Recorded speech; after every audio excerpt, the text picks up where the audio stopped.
Primera reunió amb l'objectiu de crear una associació de persones amb familiars afectats per l'Alzheimer. La iniciativa ha nascut d'elles. Són Sònia, Empar i Isabel.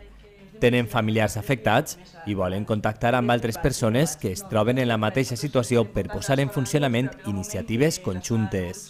Volem muntar uns tallers per a fer tallers d'Alzheimer perquè tenim familiars que tenen aquesta problemàtica i a veure quina gent estaria interessada en poder participar. I a esta cita acudien divendres tots ells. Es troben en la mateixa situació. Tenen algun familiar directe afectat i volen conèixer el que es pot fer de manera conjunta. La majoria té familiars o coneguts i busca la manera de poder millorar la seva qualitat de vida, però també busquen informació que puga orientar-los. Tinc a ma mare en principis d'esta enfermedad i ha tingut uns mesos molt mals perquè no sabia realment qui érem nosaltres, i entonces ara que està un poc millor volgam buscar una solució i intentar que la dona vagi a un puesto, més que tot per informar-nos, perquè no estem desorientats.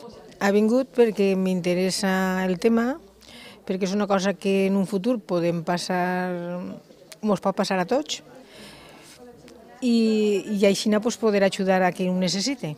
Resulta que la dona està un poquet fastidiada i té ja principis d'Alzheimer. Doncs ha vingut per aquest motiu, per veure si fan alguna cosa i ajudar-los en el que puga, en fi, tot el que sigui precís. Sònia Martí ha estat una de les impulsores de la iniciativa. Ella explica les opcions legals per constituir una associació com les que funcionen ja a municipis com Llíria.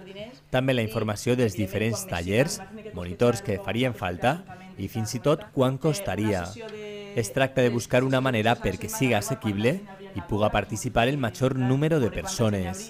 Volem muntar el taller tots els dies, de dilluns a divendres, de 10 a 1 del matí, i el que se trataria és que un professional que sabrà d'Alzheimer es farà activitats per a que retardarà la malaltia i la seva vida farà un poc millor. Les persones interessades en estos tallers poden informar-se a estos telèfons. Els tallers i les activitats es desenvoluparien al Centre de la Discapacitat. A més d'ajudar a les persones amb Alzheimer, donaria un respir a qui les cuida.